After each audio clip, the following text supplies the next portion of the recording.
The kindergarten teacher in front of them just greeted a group of babies good morning, and the next second, she collapsed on the podium. She even wrote, "Call the nurse," with chalk on the blackboard. In the blink of an eye, this beautiful woman, who had been a lively young female teacher chatting about her boyfriend, became a patient of Dr. House. For this rare disease with no previous history, the doctors had a heated discussion. They even thought that the woman had been infected by an animal. After an MRI scan, Dr. House made a prompt decision and believed that it was a kind of vascular inflammation. He administered anti-inflammatory drugs to the girl, but this was strongly opposed by his colleagues. On the other side, Dr. House's assistant learned that the girl's family had a history of heart disease inheritance.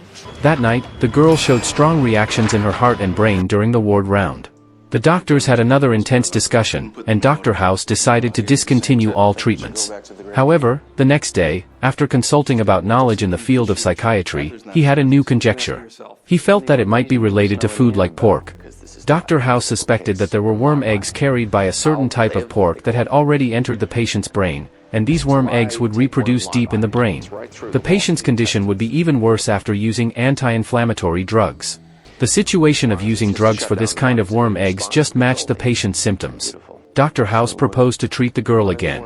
However, to his surprise, the girl had already lost trust in the doctors and was unwilling to cooperate with the treatment. She even preferred to go home and wait for death.